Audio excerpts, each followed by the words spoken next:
la terza iniziativa nelle ultime settimane, negli ultimi mesi che abbiamo fatto, alcuni di voi hanno partecipato. La prima è stata una serata di approfondimento sulla Corea, la seconda sul Venezuela con ospite Geraldina Colotti, e quella di stasera torniamo a quella che è il paese che seguiamo di più e sul quale solidarizziamo di più come associazione, cioè appunto Cuba. Abbiamo questa sera abbiamo nuovamente con piacere ospite Pedro Pablo Gómez. Abbiamo avuto la prima volta nel 2014, quando questo circolo si stava costituendo, era solamente agli inizi.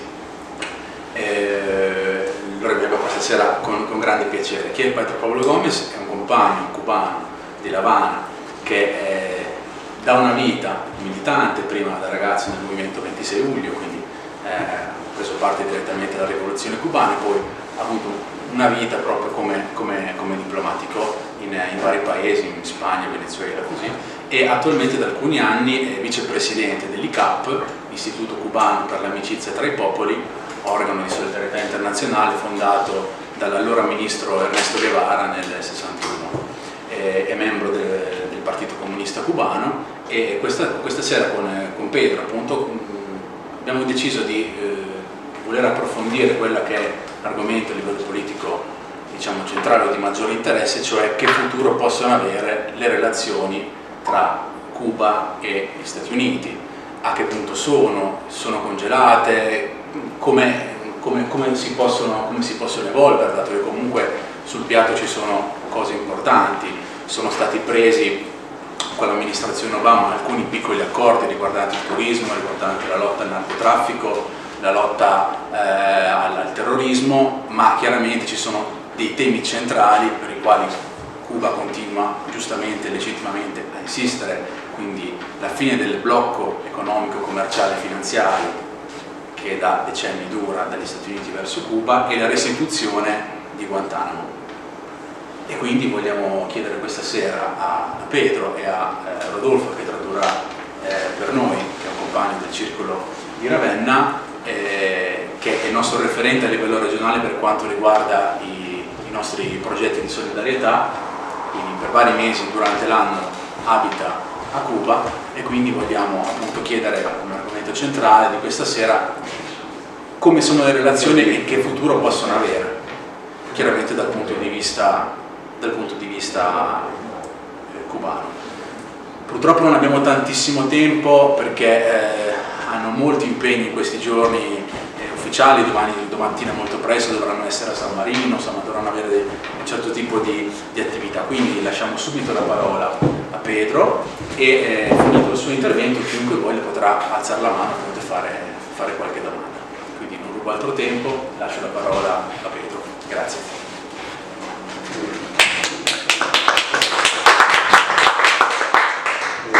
Yo quiero agradecer en primer lugar la presencia de ustedes y el poder estar conversando con ustedes por segunda oportunidad aquí en Reggio Emilia.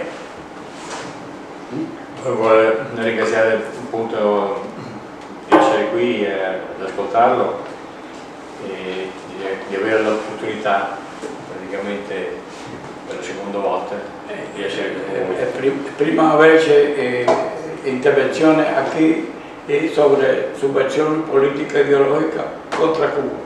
La prima volta che sono venuto qui e abbiamo trattato la soluzione politica ideologica contro Cuba. Hoy pretendemos darle una imagen de lo que fue el proceso de formación del proceso revolucionario cubano. Oggi vogliamo dare innanzitutto un'immagine di quello che fu il processo di formazione del movimento praticamente 26 di luglio. O sea, que puedan tener una historia hilvanada de cómo se desarrolló el proceso antes de los asaltos a los cuarteles Moncada, etc. Quindi come si sviluppò, diciamo, il processo, chiamiamolo rivoluzionario in quel periodo lì, prima dell'assalto al quartiere Moncada a Santiago de Cuba e Césped de Havana. En primer lugar, hay que estar claro de que Cuba siempre ha sido un objetivo de primer orden para el dominio de Estados Unidos sobre Cuba. E che nucleare di Cuba è sempre stato l'obiettivo primario per diciamo così, il dominio degli Stati Uniti appunto su Cuba. Desde la época colonial.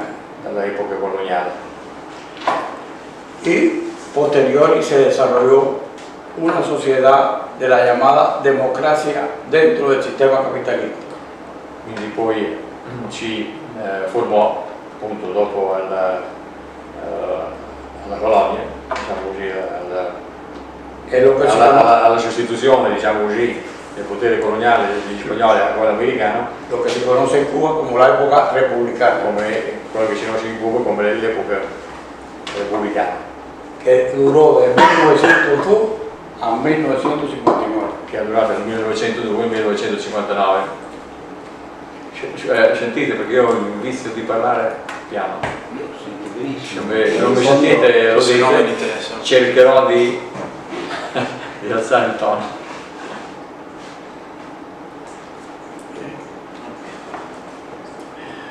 En esa etapa, de 1902 a 1959, se desarrolló en Cuba la llamada democracia representativa.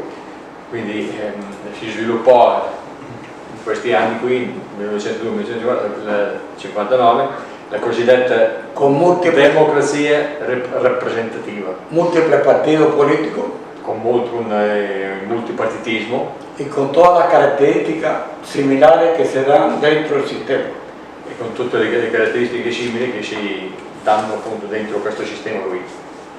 Precisamente hubo distintas etapas donde se produjeron dictaduras de gobierno, como el primer gobierno de Machado, que cayó en el año 33. Quindi poi dentro a questa tappa naturalmente ci furono dei governi diciamo così dittatoriali come quello di Machado che si formò diciamo così nel 1933. O sea, el pueblo cubano siempre ha estado luchando por lograr una verdadera independencia. Il popolo cubano è sempre stato dietro a questa lotta per poter liberarsi, capito, dall'oppressione diciamo così colonialista, in questo caso degli Stati Uniti. ¿Qué pasa antes de Moncada? E cosa succede prima del Moncada? Batista da golpe de Estado 10 de marzo del 1952. Batista dà il colpo di Stato il 10 di marzo del 1952. ¿Por qué da el golpe de Estado? Porque piensa que su partido político no va a ganar las elecciones porque el partido ortodoxo es el que tiene mayoría de votaciones. Dà il colpo di Stato perché si rende conto che il suo partito non va a vincere le elezioni perché il partito ortodosso aveva più probabilità di vincere, insomma era sicuro la vittoria del processo elettorale di quei tempi lì. En ese momento Fidel Castro es militante de la juventud ortodoxa. In quel momento Fidel Castro era militante della gioventù ortodossa. Un partido tradicional que dirigía Eduardo Chivas. Un partito diciamo tradizionale che dirigeva Eduardo Chivas. Y que fue el grupo que nucleó, el principal grupo que participó en el asalto a Moncada de Carlos Manuel de Cepeda. Che fu il principale gruppo che praticamente creò quello che poi darà l'assalto al quartiere Moncada, el cuartel sexto de Cibayama. Fidel Castro, que está recién graduado de abogado, presenta ante el Tribunal Supremo una moción para declarar inconstitucional el gobierno de Batista. Fidel Castro, che è appena laureato da avvocato, presenta una mozione, diciamo così, al Tribunale Supremo per violazione della Costituzione. El Tribunal Supremo rechaza la moción de Fidel. Il Tribunale Supremo respinge la mozione di Fidel. Y eso cierra la acción legal posible contra la dictadura impuesta. Questo quindi chiude, diciamo, le azioni legali possibili contro la dittatura di Batista. Comienza la etapa de la preparación de la lucha armada para tomar el poder. Comincia la tappa della preparazione della lotta armata per prendere il potere. De esta forma se organiza poco a poco en los asaltos a los cuarteles Moncada y Céspedes, que se produce 26 de julio de 1953. Quindi si organizza poco a poco l'azione militare dell'assalto al quartiere Moncada e Céspedes che si realizza il 26 di luglio del 1953. Que fue un fracaso militar. Que fue un fallimento militare. Porque la sorpresa no se logró y fueron abatidos la mayor cantidad de combatientes revolucionarios. Che non si riuscì a farlo di sorpresa per varie ragioni e per il frangente furono assassinati un sacco di militanti appunto della... A partir de ahí es que el movimiento coge el nombre del movimiento 26 de julio. È a partire da lì che il movimento, diciamo così, di lotta clandestina, quel momento lì, prende il nome del movimento 26 di luglio. La mayoría de los participantes en el asalto que fueron presos están en la prisión de la isla de Pino. La maggioranza di quelli che rimasero vivi, che poi dopo furono presi, furono incarcerati nell'isola de Pinos, quello che adesso si chiama l'isola della gioventù. Donde por la presión popular que se ejerce, la dictadura de Batista se ve obligado a hacer una amnistía y la mayoría de los revolucionarios marchan hacia México. E per la pressione popolare, diciamo così, Batista fu costretto, diciamo così, a indire un'amnistia e quindi la maggioranza di quelli che poi uscirono dal carcere, che furono esiliati, andarono in Messico. Desde que se llega a México, los revolucionarios cubanos comienzan a preparar el regreso a Cuba para seguir luchando. Nel momento che loro arrivano in Messico si cominciano a preparare, a creare le condizioni, la logistica per poter ritornare a Cuba e andare avanti con una lotta armata. Fidel siempre tuvo un criterio de la participación internacional en nuestra lucha. Fidel ha sempre avuto un criterio della solidarietà internazionale, diciamo così, di partecipazione nella nostra lotta. En el Granma vienen 4 extranjeros como participantes de la expedición. Tant'è che nel Granma vengono anche 4 stranieri come partecipanti della spedizione.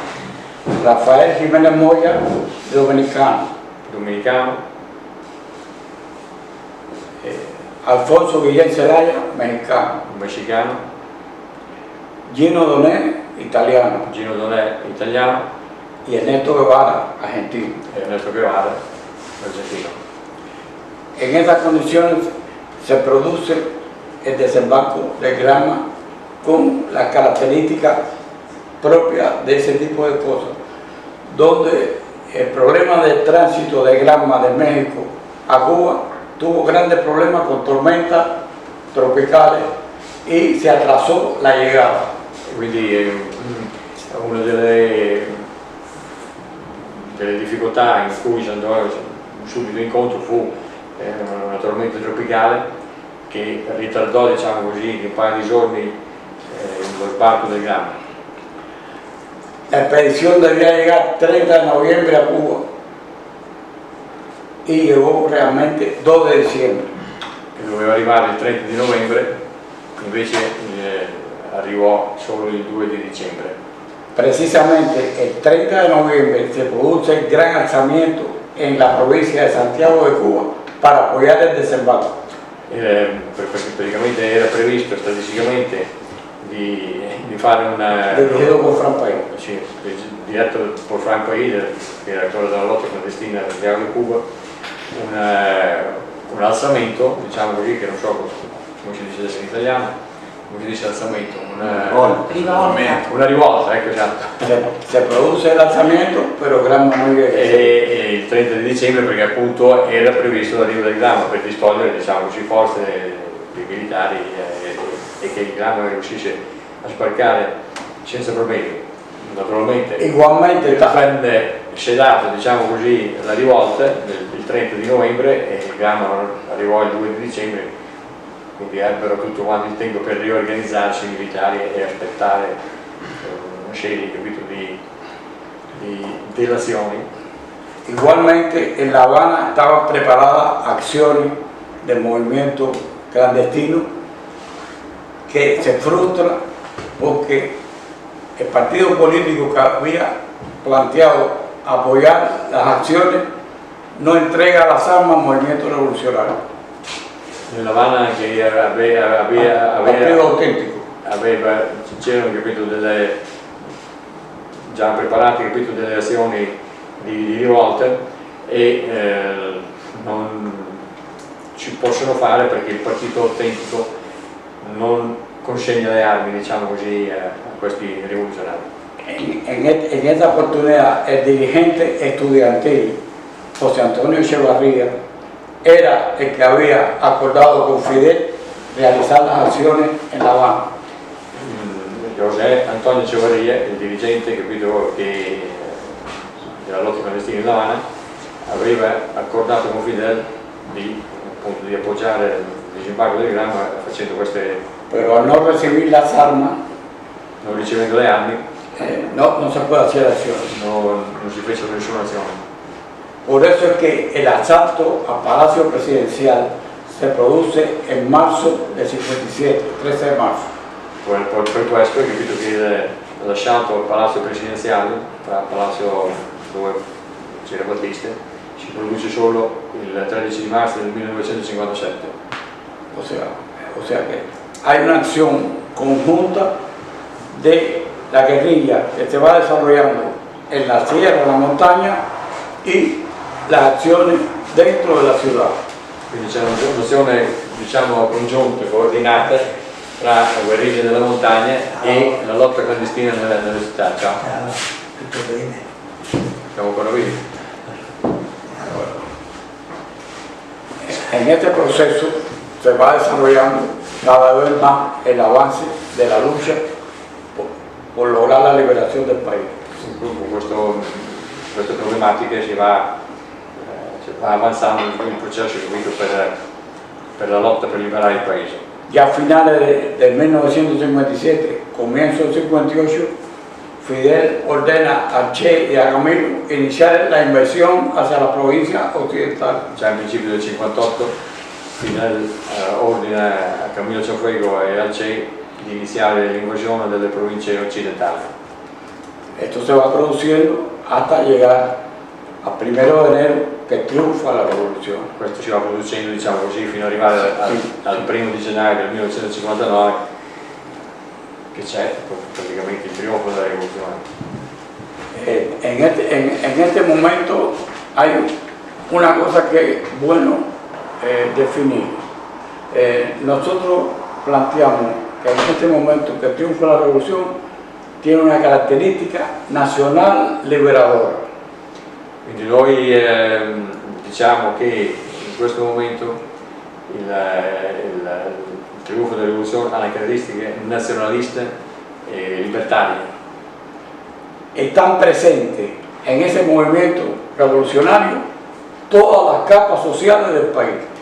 Sono presenti in questo movimento rivoluzionario tutte le classi sociali del paese. O sea, no es un movimiento que triunfa con una idea preconcebida de un sistema social. Non è praticamente non trionfa una rivoluzione che ha dei preconcetti, diciamo così, di carattere politico. Inmediatamente del triunfo de la revolución, Fidel Castro viaja a Estados Unidos en busca de entendimiento con el gobierno norteamericano. Quindi già nel mese di gennaio Fidel Castro viaggia negli Stati Uniti per avere un incontro con il governo americano e per accordarsi.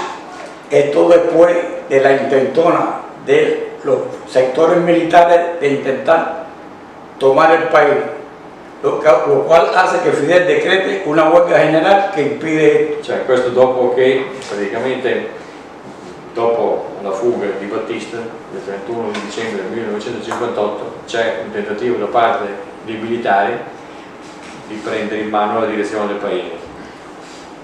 En este caso, Fidel trata de entrevistarse con el presidente norteamericano en ese momento, Ike Eisenhower, que no lo recibe. In y designa a su vicepresidente Richard Nixon para que sea el que hable con Fidel. Quindi non viene ricevuto Fidel da Eisenhower perché Eisenhower designa Nixon che lo incontri.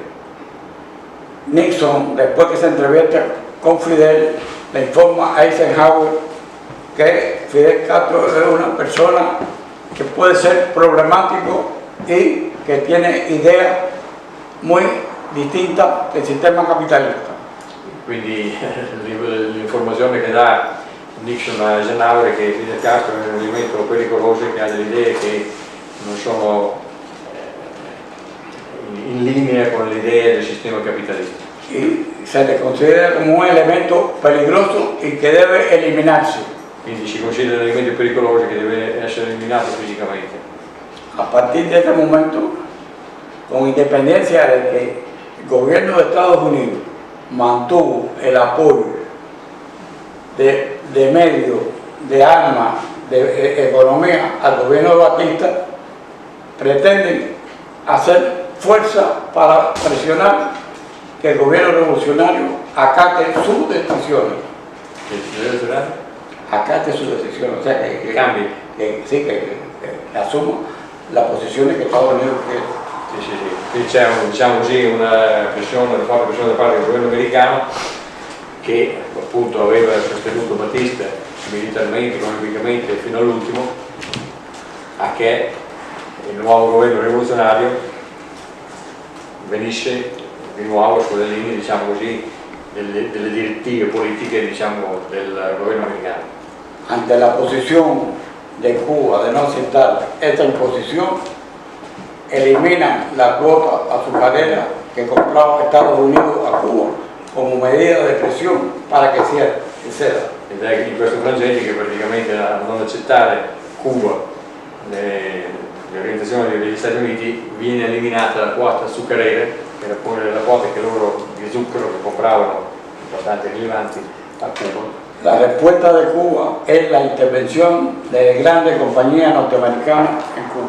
Quindi la risposta di Cuba fu la nazionalizzazione delle grandi compagnie americane in Cuba. Y la nacionalización de las tierras que poseía Estados Unidos en Cuba, que era 60% de las tierras de Cuba. E la nazionalizzazione del 60% della terra di Cuba che era in mano a imprese nordamericane. O sea, todo esto pasa en este proceso donde se va creando un mayor nivel de enfrentamiento. Quindi tutto questo passa in questo processo che si crea un livello sempre più alto di scontro. Existe un criterio erróneo, equivocado, en cuanto a que el presidente Kennedy tuvo una posición favorable a arreglar problemas con Cuba. Esiste un'idea sbagliata che il presidente Kennedy avesse intenzione di avere un avvicinamento a Cuba. Es verdad que Kennedy se encontró con el plan de la invasión de Bahía de Cochino ya preparado por Eisenhower, pero no llegó a efecto. È vero che praticamente il piano di invasione della Baia di Porci era creato da Eisenhower, però lui non lo, anzi lo assunse e lo portò a termine. Históricamente está probado que aviadores norteamericanos participaron en el apoyo de la invasión. Quindi sta provato storicamente che l'aviazione americana appoggiò l'invasione. Y apoyaron a los mercenarios con sus barcos, que fueron los que los trasladaron hacia E allá. appoggiarono i mercenari, la brigata 2506 con le loro navi, che furono quelli che lo... ¿Por qué se escoge la zona de Playa Girón? Perché si scende la zona della Baia di Porci, di Playa Girón. Está en el sur, en el centro de Cuba, È nel centro di Cuba y a poca distancia de la montaña del Escambray. e a poca distanza dalla montagna della Scambrai. ¿Qué problema? Que Cuba tenía informaciones. En Cuba en ese momento hay más de 3.000 alzados en armas en la montaña. questo momento a Cuba ci sono più di 3.000 ribelli controrivoluzionari nella montagna. Y se hace una gran movilización, se llamó la Limpia del Cambrai, con 80.000 hombres. E quindi prevedendo appunto che lo sbarco sarebbe stato in quella zona lì, si fa una grande mobilizzazione se rodeó toda la montaña. Una mobilizzazione, capito, con la milizia popolare, e quindi parte la Limpia dello Cambrai, che era la pulizia del Cambrai, per poter, diciamo così, annichilare queste bande di bandidos, perché non ci fosse un aiuto logistico all'invasione, che si sapeva che veniva, non si sapeva dove, però si sapeva che stava venendo. O sea que cuando llega la invasión ya se había producido lo que nosotros llamamos la limpia del Cambrai. Quindi quando arriva l'invasione già la montagna loro l'avevano liberata, diciamo così, da queste bande controrivoluzionarie. Y por eso ves que el combate fundamental en Girón es porque los mercenarios no cruzaban la carretera que unía con el Cambrai. Quindi la battaglia strategica che ci fu è quella di fermarli nella testa di ponte che avevano create e non lasciarli infiltrare dentro la montagna dell'Escambrai. Okay. Lo cual se logra al derrotar la invasión en menos de 72 horas. Che appunto si ottiene al sconfiggere, diciamo così, l'invasione prima delle 72 ore. Estados Unidos ya tenía previsto el establecimiento de esa cabeza de playa dentro de Cuba con un gobierno provisional que pidiera la ayuda internacional para derrotar la revolución. Quindi qual era lo scopo? Lo scopo era quello praticamente di queste teste di ponte, di trasladare, diciamo così, questo governo, diciamo così, alternativo che è stato formato a Miami, e una volta insediato questo governo sul territorio cubano, questo avrebbe chiesto l'intervento dell'ONU nel caso lì, e c'erano le navi lì pronte degli Stati Uniti a intervenire. Lo cual se logra eliminar. Che però insomma, questo non fu possibile perché prima di 72 ore si riuscì a eliminare l'invasione. Mucho problema de enfrentamiento histórico, está la crisis de los misiles. Dopo ci sono altri motivi, diciamo, di scontro, la crisi dei missili. Se mantienen los choques. Existe el plan más agresivo creado por Estados Unidos, que es la Operación Mangosta. Quindi esiste il piano que la prueba Kennedy y nombra a Robert Kennedy como responsable de operaciones de esa operación. Quindi si crea l'operazione più aggressiva che è stata perpetrata verso Cuba, c'è l'operazione Mangosta, che è ideata da Kennedy, però che capo di questa operazione era Robert Kennedy, il fratello. Ese plan incluye la eliminación física de Fidel. Questo piano che naturalmente prevedeva anche l'eliminazione fisica di Fidel. Donde el gobierno de Estados Unidos incluso llega a pactar con la mafia para tratar de matar a Fidel. Quindi il governo degli Stati Uniti arriva fino al punto di mettersi d'accordo con la mafia perché elimini Fidel. O sea, todo eso va transcurriendo. Después Cuba ha sufrido durante todos estos años que han pasado de cualquier tipo de agresión existente en el mundo.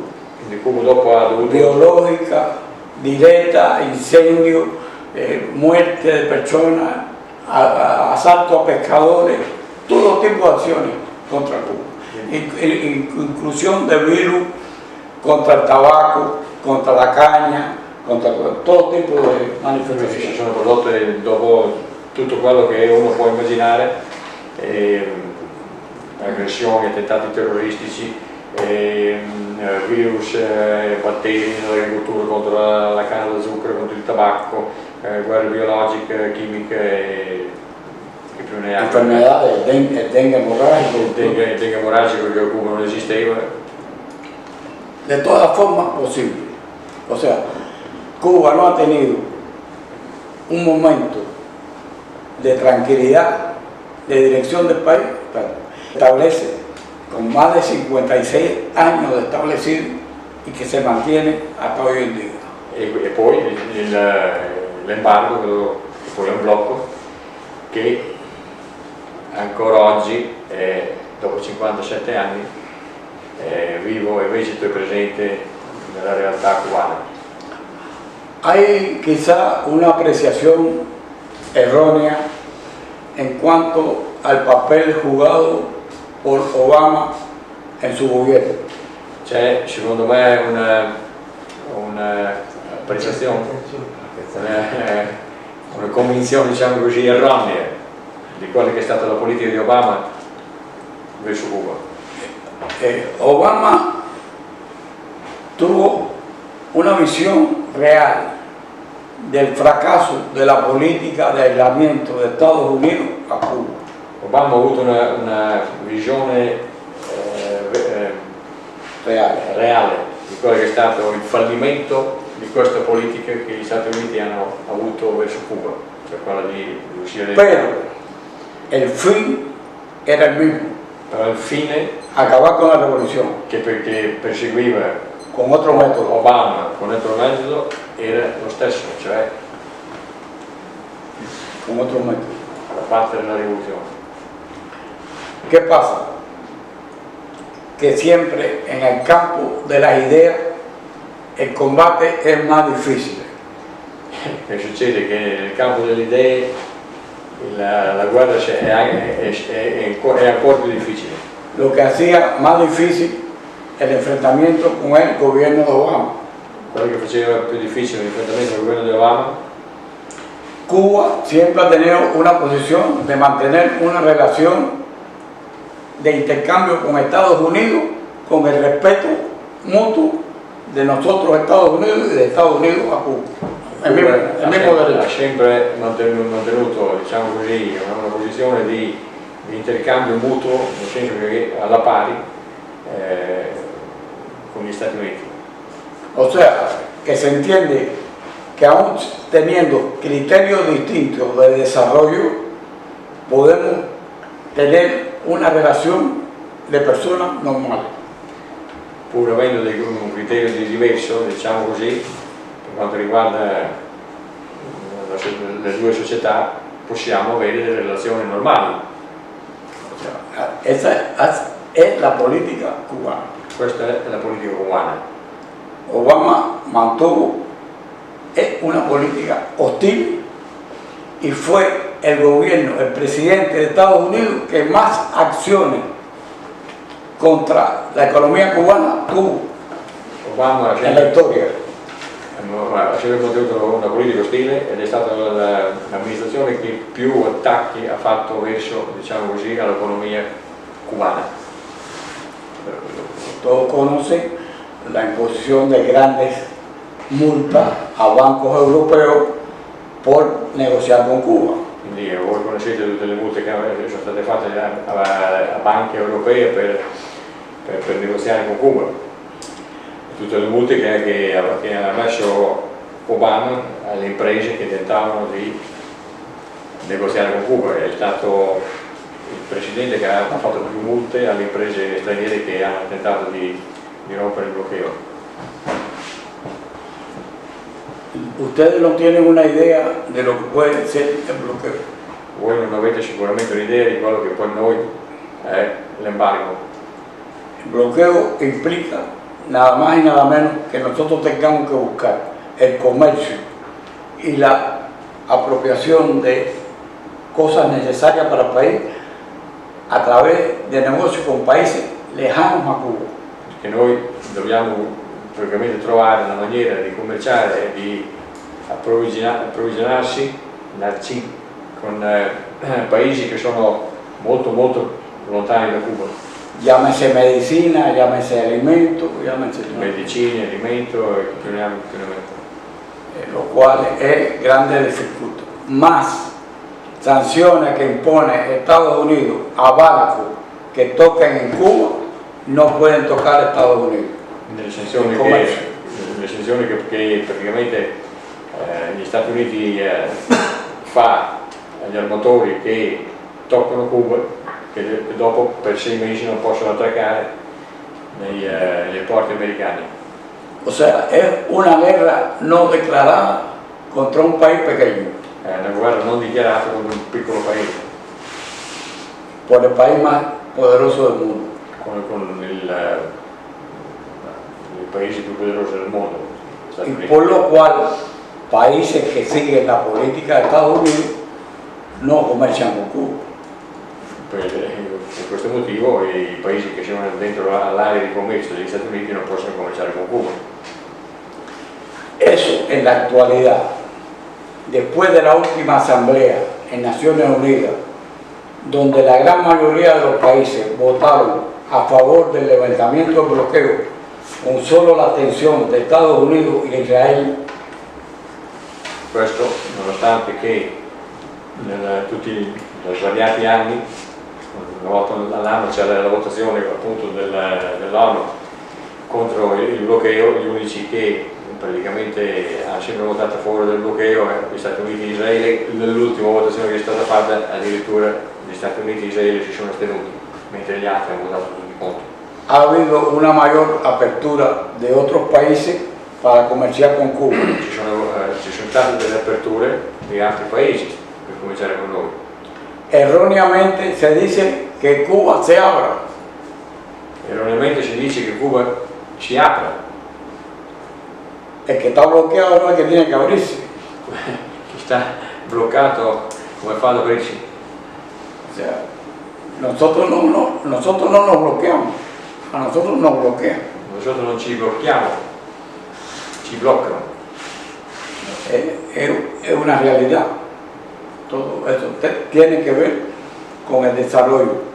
La situación en Cuba económica es difícil La situazione economica di Cuba è difficile porque nuestra importación es muy superior a la exportación. che la nostra importazione è molto superiore all'esportazione. No, Cuba l'esportazione è molto superiore all'importazione. comienza la revolución cuando solamente tiene un renglón, caña, azúcar para exportar. Cuba comincia la rivoluzione quando ha solo una monocultura praticamente, solo la canna da zucchero e lo zucchero. Ya en este momento ya hay varias renglones de exportaciones donde Cuba está obteniendo un mayor beneficio económico. In questo momento invece abbiamo varie direttive di esportazione. El tabaco, Il tabacco, il rum, servicios médicos Servicios médicos. al exterior. Nosotros tenemos aproximadamente 45.000 médicos en otros países, abbiamo in questo momento 45.000 medici in altri paesi, algunos de ellos pagados por otros países, alcuni di questi pagati anche da altri paesi, sin que se quite el apoyo internacional a países que no lo pueden pagar. senza che si tolga, diciamo così, l'aiuto internazionalisti a paesi che non hanno la possibilità di pagare Cuba per il servizio medico che gli dà gratuitamente. Y donde tenemos una escuela internacional de medicina para producir médicos para países que tienen malas condiciones de desarrollo. Quindi abbiamo anche una scuola internazionale di medicina che è aperta, diciamo così, a studenti dei paesi del terzo mondo. Entre esos estudiantes hay norteamericanos de las clases más pobres de Estados Tra Unidos. questi ci sono anche studenti di nordamericani degli Stati Uniti delle classi più povere. Ya se han producido más de 40.000 médicos de otros países dentro de las escuelas internacionales de medicina. Dentro la scuola internazionale di medicina ci sono prodotti fino adesso più di 40.000 medici stranieri. También se está desarrollando el sector de la medicina cubana hacia el exterior, con la producción sí, del medicamento. de Si medicamentos. sta sviluppando, diciamo così, anche la produzione di medicine per l'esportazione. El campo científico ha sido siempre una prioridad en el desarrollo de Cuba. Il campo scientifico è sempre stata una priorità per lo sviluppo nostro. Hay grandes centros creados de investigación científica, de biotecnología, o sea, de medicina especializada, todo ese tipo. Ci sono dei centri di creazione di medicine specialistiche, nel campo delle biotecnologie. Y se han producido algunos medicamentos que han sido de gran receptividad a nivel internacional. Ci sono state delle medicine che sono state apprezzate moltissimo a livello internazionale. En este momento inclusive hubo acuerdos entre el Centro de Estudios Norteamericano y Centro de Estudios Cubano especializado en la vacuna de cáncer de pulmón. Quindi ci sono stati in questo momento anche degli accordi, degli intercambi per quanto riguarda il vaccino contro il cancro del polmone che si sta producendo a Cuba, fra gli Stati Uniti e Cuba. Y ahora nos tocó el premio de encontrarnos con Donald Trump, de presidente de Estados Unidos. Allora ci è toccato il premio di incontrarci con Donald Trump, presidente degli Stati Uniti. Que es impredecible en lo que puede hacer. Che è imprevedibile in quello che può fare. Y que ha paralizado, de hecho, muchos de los avances que se habían avanzado en el entendimiento entre Cuba y Estados Unidos. Che ha paralizzato, diciamo, molto degli accordi che si stavano producendo fra Cuba e gli Stati Uniti. O sea, esta es la situación actual real. Questa è la situazione reale. ¿Tienen alguna pregunta que quieran hacer? C'è qualcuno che vuole fare qualche Hasta donde domanda? podamos responder. Fino a dove possiamo rispondere?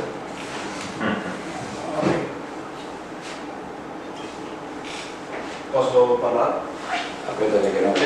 Io volevo chiedere com'è la situazione agricola a Cuba, perché lui parlava prima della monocultura della canna da zucchero. Io so che però quando diciamo che c'è stata la fine del periodo speciale, quando l'Unione Sovietica ha smesso, è caduta e ha smesso di diciamo così, di esportare a Cuba pesticidi e tutto quanto, io so che a Cuba c'è stata una grossa riconversione diciamo così, all'agricoltura organica e so che ad esempio a L'Avana il 70% dei prodotti che loro consumano, verdure, comunque frutta e verdura, sono prodotti probabilmente se non dentro la città, nella prima periferia.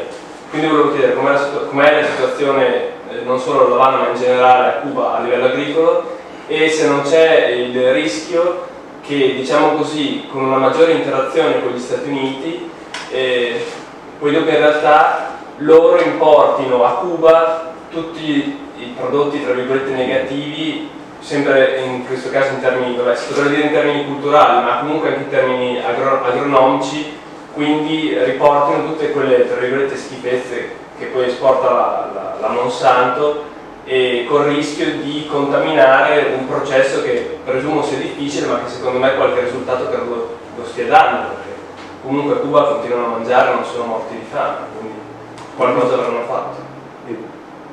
Allora, él te está preguntando que prácticamente la agricultura a Cuba, después del periodo especial, hubo un desarrollo de la agricultura, permacultura, agricultura orgánica.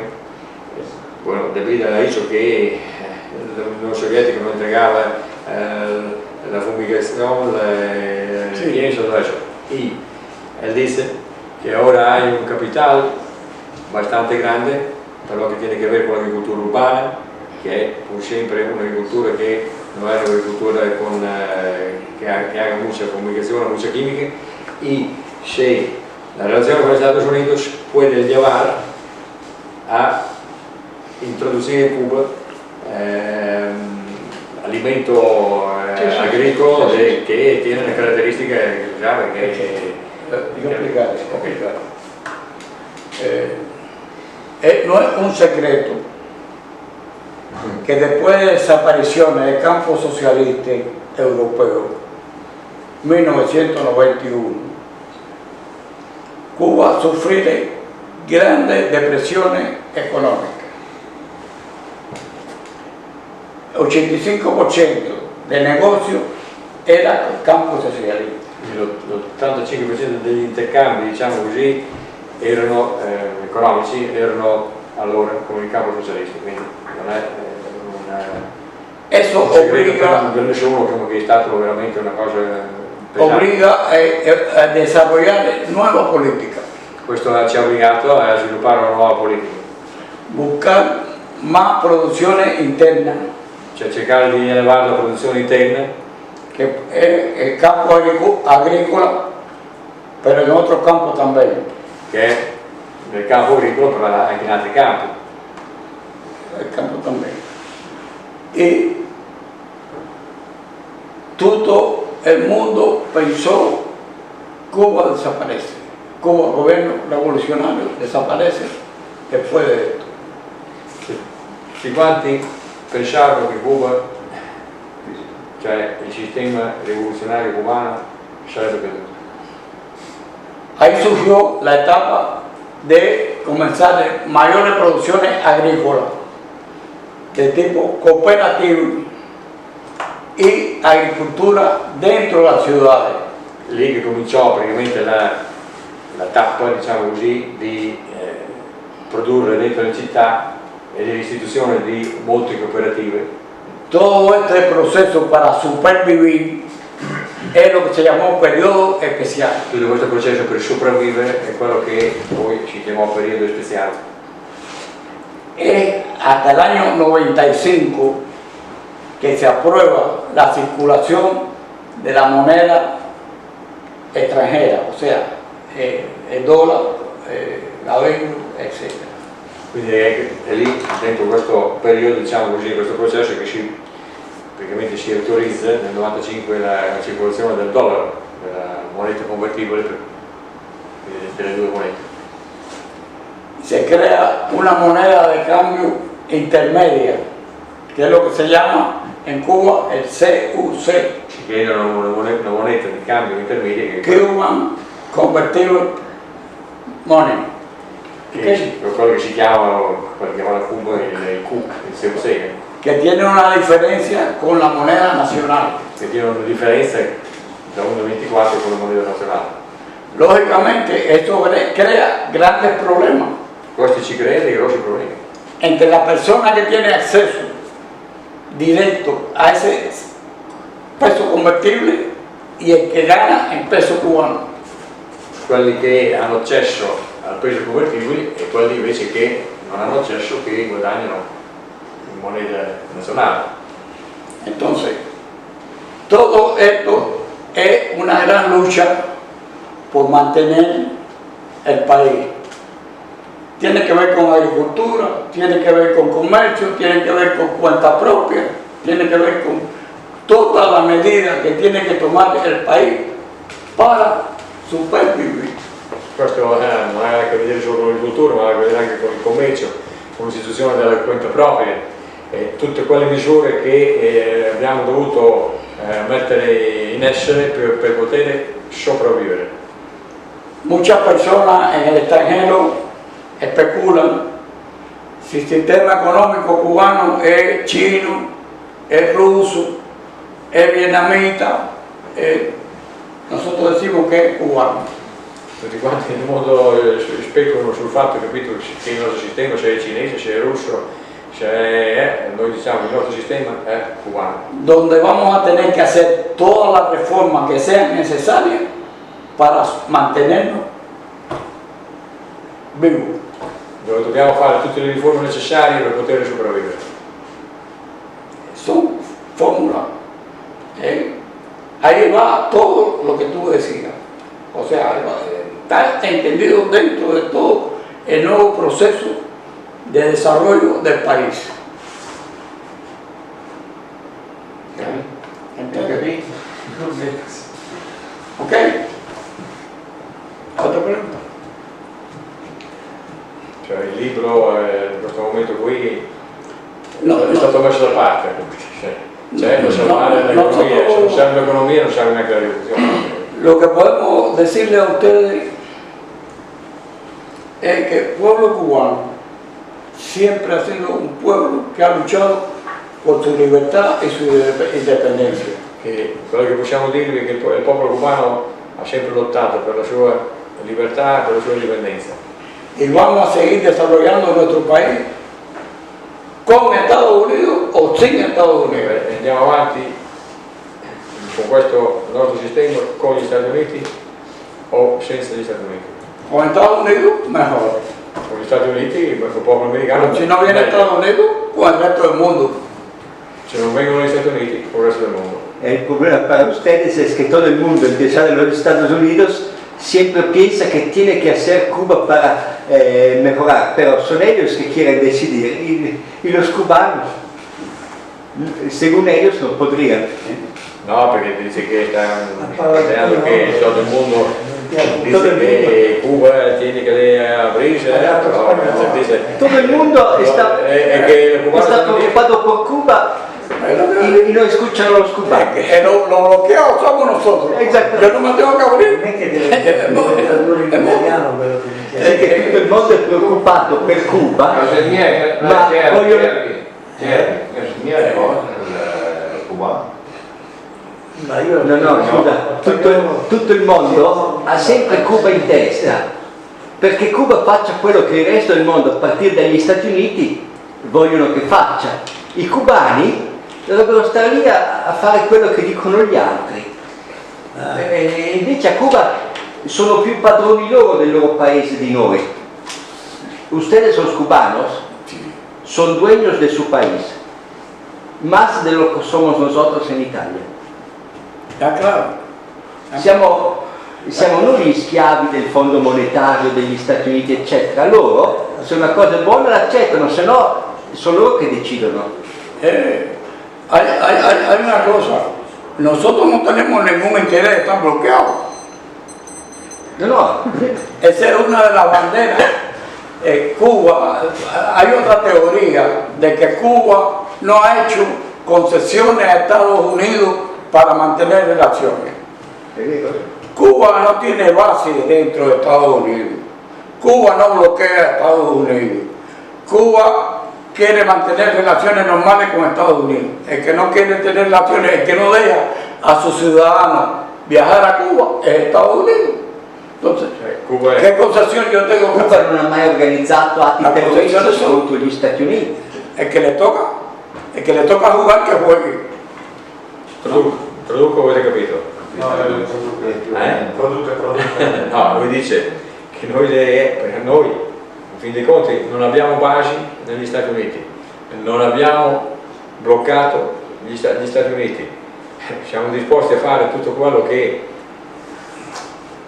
si può fare per avere un intercambio, diciamo così, normale, quindi noi non siamo noi che praticamente portiamo avanti questa situazione di scontro. Vamos a ver qué pasa en la próxima sesión de las Naciones Unidas en septiembre, Asamblea General. En la asamblea pasada, todos los países del mundo, menos Estados Unidos e Israel, condenaron el bloqueo. Vamos a ver en esta qué hace Estados Unidos. Nosotros vamos a presentar las mismas mociones de che Cuba necessita levantamiento bloqueo. Adesso andiamo a vedere appunto che cosa succede nella prossima votazione che si farà in settembre, mi pare. In settembre? La votazione sì. In settembre dell'ONU praticamente, che l'ultima volta, come abbiamo detto prima, votarono tutti quanti contro e solo 2 paesi si sono astenuti, appunto gli Stati Uniti e Israele. Vediamo adesso la prossima votazione come si comporteranno gli Stati Uniti, che cosa succede, insomma. La cosa è se gli Stati Uniti continuano ad astenersi insieme ad Israele, poi c'era anni fa c'era Palau, però questo è da tanti anni, più di 10 anni, che praticamente viene condannato ripetutamente gli Stati Uniti per il bloqueo a Cuba e vabbè, insomma, fino a che ultimamente, mi sembra che erano 4 anni fa, oltre a Palau, c'era Israele, Palau, Stati Uniti, le isole Marshall, e le isole Marshall. Esatto. Dopo sai, gli altri si sono andati defilando, sono rimasti gli ultimi anni Israele e Stati Uniti. Nell'ultima votazione anche Israele e Stati Uniti si sono astenuti. Nosotros mantenemos los mismos principios que se le plantearon a Obama cuando se establecieron las relazioni diplomatiche. Con Trump. Noi manteniamo con Trump gli stessi principi che si sono stabiliti con Obama.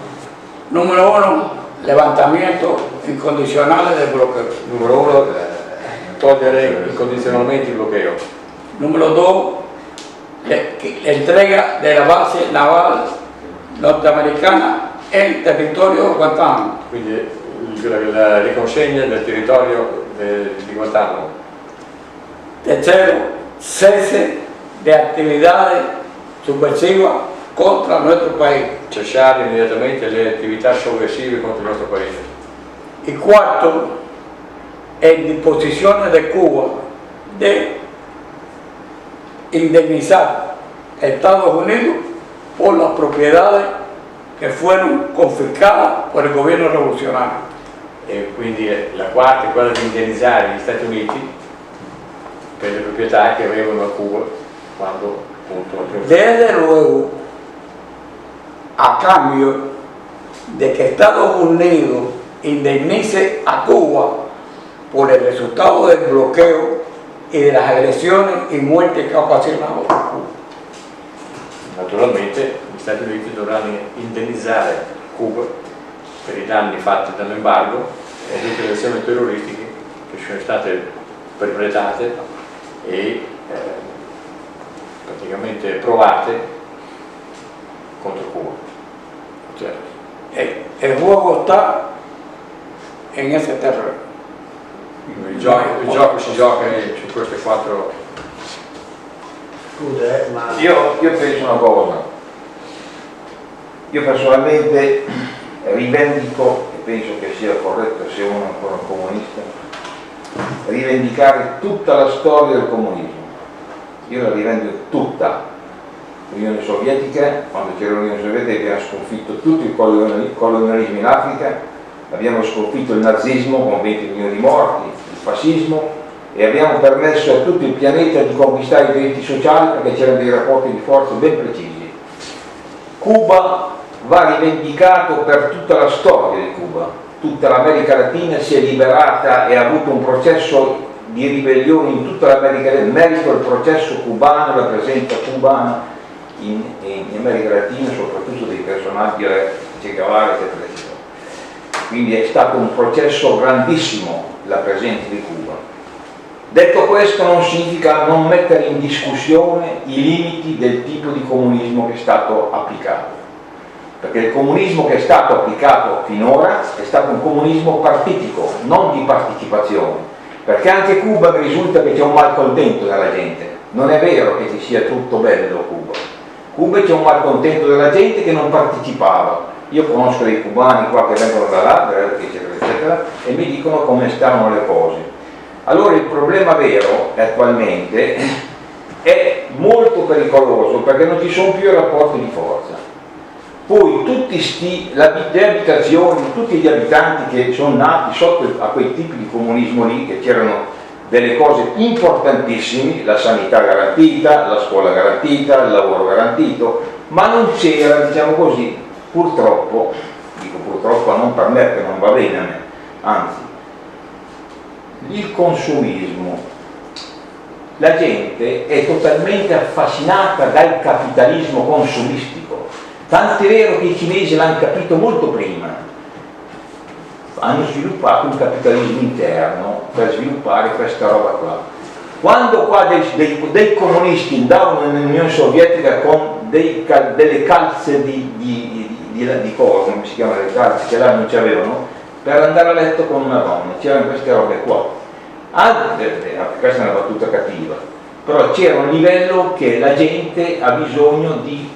Io penso che il comunismo deve venire dopo il capitalismo. Il capitalismo deve intasare tutti i consumi, perché a quel punto lì noi vomiteremo e avremo una società comunista vedendo le cose stupende. La gente ha bisogno di queste robe qua, sarà affascinata del consumismo che l'America porterà in Cuba, dei prodotti eccetera eccetera, sarà affascinata dai vestiti, dalle mode, dalle diete eccetera eccetera, perché la gente deve essere intasata da queste robe qua. e quando secondo me i cinesi l'hanno capito fino in fondo e adesso andranno a intasare tutto